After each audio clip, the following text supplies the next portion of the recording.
This channel does not promote any violent, harmful, or illegal activities. All content provided by this channel is meant for an educational purpose only. আপনাদের নিশ্চয়ই মনে আছে রাকেশ সিং এর নেতৃত্বে BJP কর্মী সমর্থকরা তারা প্রদেশ কংগ্রেস কার্যালয়ে তারা হামলা চালায়, তারা সেখানে ফ্লেক্স ফেস্টুন ছিঁড়ে দেয়, রাহুল গান্ধীর মুখে কালি লেপে দেয় এবং সেই ঘটনায় রাকেশ সিংকে গ্রেফতার করার প্রয়াস করে, চেষ্টা করে পুলিশ, কিন্তু তাকে না পেয়ে বিজেপি নেতা রাকেশ সিং এর ছেলে শিবম সিংকে গ্রেফতার করেছে পুলিশ। কি কারণে শিবমকে গ্রেফতার? শিবম সিংকে গ্রেফতার করেছে এন্টালি থানার পুলিশ। কোথায় রাকেশ সিং জানাতে অস্বীকার করে তার ছেলে শিবম, সেই কারণে গ্রেফতার করা হয়েছে রাকেশ পুত্র শিবমকে। এর আগেও রাকেশ সিং এর বাড়িতে যায় পুলিশ, সেখানে তল্লাশি করে, বাড়িতে না থাকায় রাকেশ সিং এর মেয়ের সঙ্গে পুলিশ কথা বলে। এবার রাকেশ সিংকে না পেয়ে তার পুত্র শিবম সিংকে গ্রেফতার করলো এন্টালি থানার পুলিশ। তার বিরুদ্ধে অভিযোগ যে বাবা কোথায় আছে, তার বাবা কোথায় আছে সেই বিষয়টা তিনি জানাননি, তিনি জানাতে অস্বীকার করেন।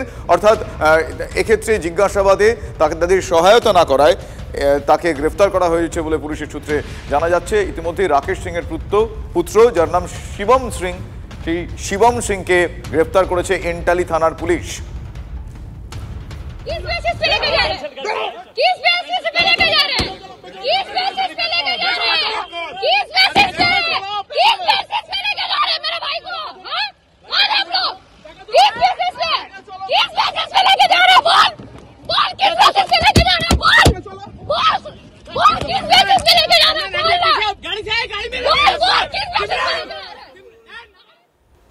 আর এই মুহূর্তে যে অ্যাম্বিয়েন্স আপনারা শুনলেন, রাকেশ সিং এর মেয়ে তার ভাইকে কেন নিয়ে যাওয়া হচ্ছে তার প্রতিবাদ জানিয়ে পুলিশের গাড়িতে তিনি আঘাত করছিলেন এবং জিজ্ঞেস করছিলেন যে কিসের ভিত্তিতে তার ভাইকে এভাবে ধরে নিয়ে যাওয়া হচ্ছে। অন্যদিকে ছেলেকে গ্রেফতার করায় আড়ালে থেকে সিপিকে হুঁশিয়ারি দিয়ে বসলেন রাকেশ সিং।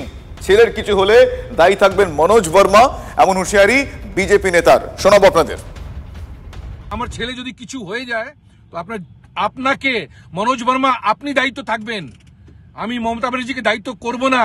কেন কি আপনি অস্তম লাগিয়ে একটা আইপিএস এর চাকরি করে এই যে চটি চাটছেন, সেটা আপনার আগামী আসার দিনটা খুবই খারাপ।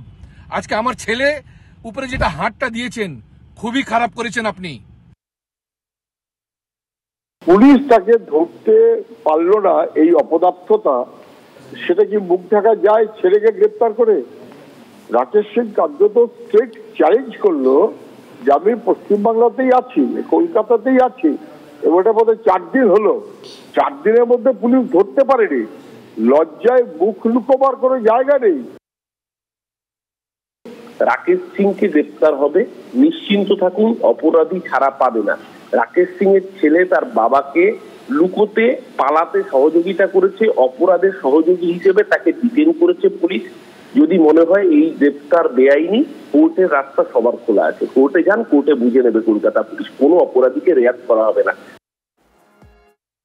আমি রাকেশ সিং এর কর্মকাণ্ড নিয়ে আমাদের মনে দ্বিধা থাকে, দ্বন্দ্ব থাকে।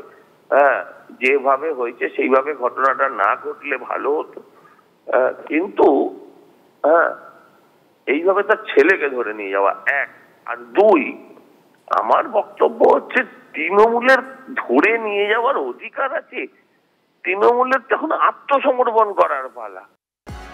ঈশিতা মল্লিক কৃষ্ণনগরের সেই ছাত্রীকে তার প্রাক্তন সহপাঠী দেশরাজ সিং একেবারে ঘরে ঢুকে পয়েন্ট ব্ল্যাঙ্ক রেঞ্জ থেকে গুলি করে। অভিযোগ এমনটাই ছিল, দেশরাজ এতদিন ফেরার ছিল, অবশেষে 7 দিন পর দেশরাজ সিংকে নেপাল সীমান্ত থেকে গ্রেফতার করেছে বাংলার পুলিশ।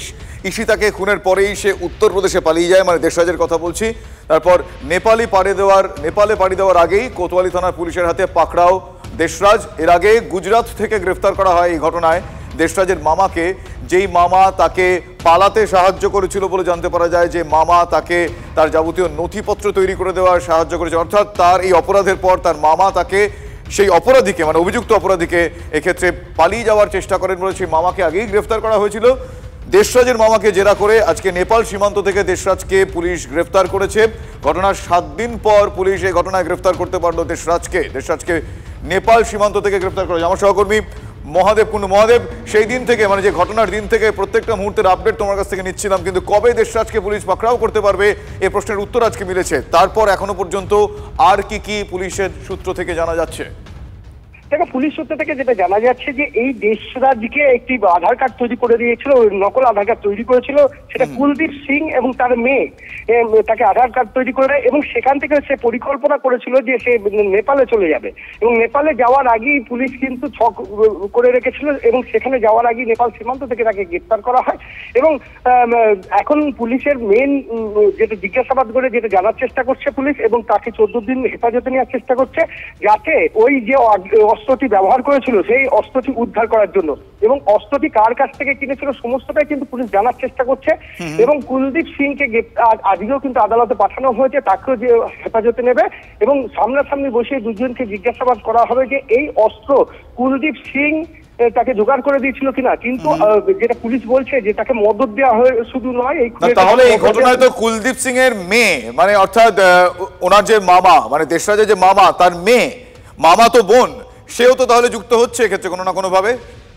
একদমই কেসের সাথে যুক্ত হয়েছে, এবং তাকেও পুলিশ গ্রেপ্তার করবে। এবং এই যে তাকে আশ্রয় দিয়েছিল, মানে খুন করার পর এই দেশরাজকে কুলদীপ সিং আশ্রয় দিয়েছিল, সমস্তটাই কিন্তু পুলিশের কাছে তথ্য রয়েছে, এবং বেশিরভাগটাই সে ট্রেনের মাধ্যমে গিয়েছে। এবং পুলিশের যে তদন্তকারী 3টে টিম উত্তরপ্রদেশে গিয়েছিল এই সকল তল্লাশি করতে। গতকালকে যেমন কুলদীপ সিংকে নিয়ে আসা হয়, আজকে আরেকটি টিম তাকে নিয়ে আসে কোতোয়ালি থানায়। এই ঘটনায় কিন্তু আজকে তাদেরকে আদালতে নিয়ে যাওয়া হয়েছে, কৃষ্ণনগর আদালতে তোলা হয়েছে এই মুহূর্তে। এবং কৃষ্ণনগর আদালতে কুলদীপ সিং এবং দেশরাজ দুজনেই কিন্তু আদালতে রয়েছে, এবং এখন তাদের বিচার প্রক্রিয়া চলছে। ধন্যবাদ মহাদেব।